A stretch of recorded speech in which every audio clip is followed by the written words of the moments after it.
खुलुमबाय दिनै मोनाबिलिनि खौरांफोरा जाबाय गिबि खौराङाव दङ बे खेबनि बिटिसि बिसायख'थियाव रोजा रोजा रायजो आरो मददगिरिफोरा जेरैखि जाया बिपिएफ दोलोआव भट होनानै देरहासार खालामना सोरखार दागोना रोखा जाबाय। 29 नं सुख्लाय सेरफां बियाबनि बिपिएफनि बिजाथि गणेश कछारिया बेबादि बिबुंथि खालामनायखौ नुनो मोन्दों। जानो गोनां 42 बोसोरनि बिटिसि बिसायख'थिनि थाखाय बिपिएफ दोलोनि सान हर थाद'नाय गैयाजासे बिसायख'थि फोसावदिं मेल लोगोसे जयनिं मेल हाबाफारि सोलिगासिनो। बेबादिनो 29 नं सुख्लाय सेरफां बियाबनि सिङाव थानाय कातर प्राइमारि बिपिएफनि मावखुलिनि लांगोनायाव मोनसे बिसायख'थि फोसावदिं मेल खुंदों। बिपिएफ दोलोनि बिजाथि गणेश कछारिनि नुजाथिनायाव गोबां सुबुंफोरा बे मेलाव बाहागो लायो आरो गुबुन गुबुन पार्टिनिफ्राय फैनानै बिपिएफआव जयनिं जानायखौबो नुनो मोन्दों।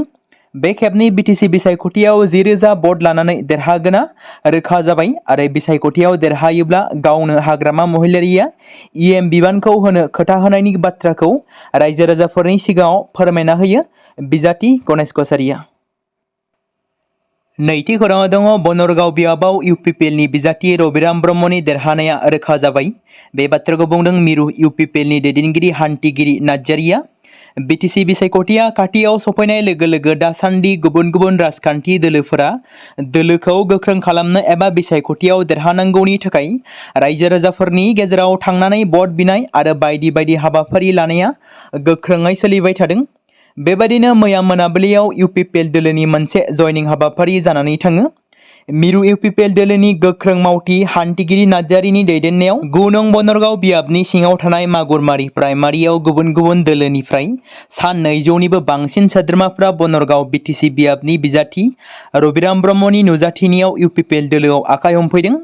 गुबुन गुबुन हारिनिफ्राय गोबां सुबुंफ्रा इउपिपिएल दोलोआव हाबफैनायखौ लानानै फैगौ 22 सेप्तेम्बराव खुंजानो गोनां बिटिसि बिसायख'थियाव 9 नं बनरगाव बियाबाव इउपिपिएलनि बिजाथि रबिराम ब्रह्मआ देरहासार जागोनखौ फोरमायथियो इउपिपिएलनि दैदेनगिरि हान्थिगिरि नार्जारिया।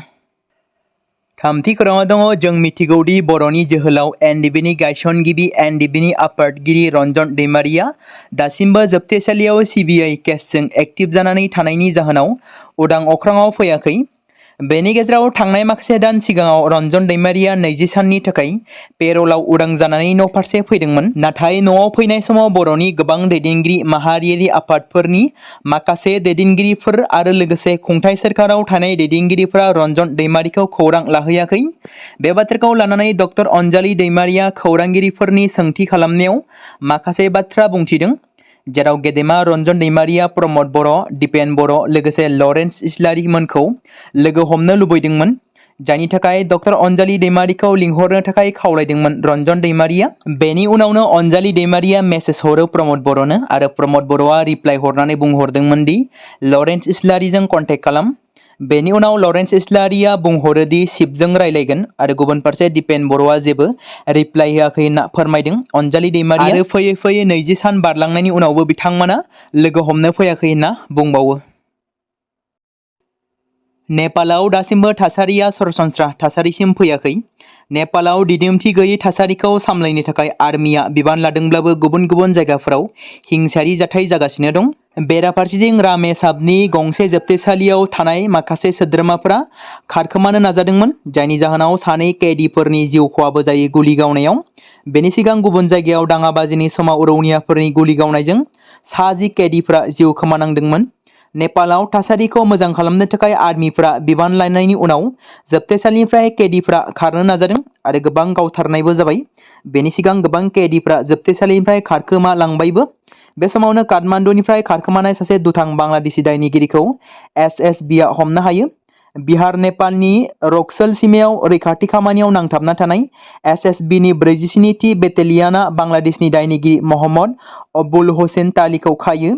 एसएसबी बेटेलियननि कमान्डार सन्जय पाननि बादिब्ला थांनाय सानथामनिफ्राय नेपालाव सोलायनाय थासारिखौ नोजोर होनानै सीमायाव पेट्रलिं बांहोनाय जादों। बुधबारखालि बेलासिनि 3 रिंगासोआव सन्देहनि सायाव बिथा खालामनानै बिथांखौ एरेस्ट खालामो। दिल्ली पुलिसनि स्पेशल सेलआ पाकिस्ताननि आईएसआईनि मावथिफोरनो इन्डियान सिम कार्ड जगायनायनि दायाव नेपालनि 43 बोसोर बैसोनि थागिबि प्रभात कुमार चौरासियाखौ खादों। नेपालनि बिरगन्जआव थागिरि चौरासियाखौ ISI नि सामलायगिरिफ्रा आमेरिका भिजा आरो गुबुन हादोराव जार्नालिज्म खामानि मावनो खाबु होनायनि खोथा होनानै फुस्लायहोदोंमोन। बेनि सोलायै बिथाङा सिम कार्ड होदोंमोन आरो defence research and development organisation आरो गुबुन गुबुन आर्मि इउनिटफोरखौ लाफानानै रैखाथि फसंथानफोरनि सोमोन्दै सेन्सिटिभ खारिथि बुथुमदोंमोन। बिथाङा चौरासियाया महाराष्ट्रनि लातुर जिल्लायाव रेजिस्टार जानाय आधार क्रेडेन्सियेलफोरखौ बाहायनानै मोन 10 भारतारि सिम कार्ड मोननो हादोंमोन। बियो बे सिम कार्डफोरखौ नेपालाव दैथायहरदोंमोन आरो बेनिफ्राय पाकिस्तानाव सिखावै दैथायहरनाय जादोंमोन। बे सिम कार्डफोरनि गेजेराव 11 सिम कार्डफोरा ISI नि मावथिफोरजों सालायजानाय लाहौर, बवालपुर आरो पाकिस्ताननि गुबुन गुबुन ओनसोलफोराव वाट्सएपआव गोख्रोङै बाहायनायखौ नुनो मोन्दों। दिल्ली पुलिसनि स्पेशेल सेलआ चौरासियानि खामानिफोरनि सोमोन्दै मोनसे खौरां मोनो आरो बिथांखौ 28 आगस्तआव लक्ष्मीनगरनि बिजय ब्लकआव हमदोंमोन आरो केस रेजिस्टार खालामनाय जादोंमोन। बेनि सायाव दासिम सावरायनाया जागायदों। नेपालाव जानाय बादि गिख्रंथाव जाथाय बायदि मैया फ्रान्सआव सरकारनि हेंथा होस्रिखावदों, जेराव रोजा रोजा सुबुंफ्रा ब्लक एभ्रिथिं सोमावसारनायाव बाहागो लादोंमोन। सोमावसारगिरिफ्रा पुलिसजों मोगा-मोगि जादोंमोन, लामाफोरखौ होबथादोंमोन, पेरिस, लियन आरो मार्सेल बायदि गाहाय नोगोरफोराव अर जोंहोदोंमोन। खौरां मोननाय बायदिब्ला फ्राय सा 200सो सोमावसारगिरि खाजानायनि खौरां मोननाय जादों, मानोना सोमावसारगिरिफ्रा हादोरगिरि इमानुएल मेक्रन आरो बिथांनि खुंथायनि फारसे सुबुंफोरनि गोजोननाय गैयैखौ दिन्थिदोंमन। हादोरनाङैनो सा 300सो सुबुंफोरखौ फिन आरोबाव हमनानै दोननाय जादों, जेराव जायगानि सम बादियै फुंनि 9 रिंगासिमाव पेरिसआव सा 75 सुबुंखौ खानाय जादों आरो बेनि उनाव गुबुन गुबुन जायगायावबो खानाय जायो। रेनेसआव गंसे बासखौ अर सावनाय जादोंमोन आरो मोब्लिब लाइनआ खहा जानायनि जाहोनाव खोला-सोनाबाव रेल सिबिथायाबो जेंना सोमजिदोंमोन। सोरखारा आब्रुथिखौ लाखिनो थाखाय हादोरनाङैनो 80,000सो पुलिस अफिसारफोरखौ थिसननो गोनां जादों, नाथाय सोमावसारगिरिफ्रा बेरिकेड बाहायनायाव आरो साफ्रोमबोनि खामानिफोराव जेंना सोमजिहोनायाव जाफुंसार जादोंमोन। गण सुरक्षा पार्टी थामहिनबा GSP नि बिजाथि महरै 27 नं नाग्रिजुलि BTC बियाबाव सन्जय मुर्मुआ ओंखारदों। फैबाय थानाय BTC बिसायख'थिखौ लानानै नाग्रिजुलि काउलिनि थागिबि सन्जय मुर्मुआ बिजाथि महरै गसंनानै गावनि देरहासार जानायखौ आसा फारिदों। बिथाङा बुंदों दि ट्रेन्सपारेन्सि जानायखौ हास्थायदों। रायजो राजाफ्रा जोंनो भट होगोन। BJP दोलोआ नाग्रिजुलियाव सिगांनिफ्रायनो देरहाबोदोंब्लाबो जोंनि ओनसोलाव जेबो रोखोमनि खामानि मावनो हायाखै। जोंनि हारिनि मोनथायफोरखौ होआखै। BJPआ सान्थालि हारिनि भट होगिरि रायजोफोरखौ नेवसिगारबोदों। बेनिखायनो बे समाव सान्थालि हारिनि रायजोफोरा भट होगोन GSP दोलोआव। बे समाव मोनसे गोनां फोसावथाय बर' सावथुन नायनानै मोजां मोनग्रा गासै बर' रायजो राजाफोरनि गेजेराव लानानै फैदों मोनसे बर'नि OTT प्लेटफर्म गोनां, जाय प्लेटफर्मनि गेजेरजों नोंथांमोना बर'नि गोदान गोजाम सावथुनफोरखौ नुनो मोनगोन। थांनाय माखासे बोसोर सिगां बर'नि गेजेराव लानानै फैनाय निउबो एप बायदिनो फिन आरोबाव लानानै फैदों बर' रायजो राजाफोरनि थाखाय।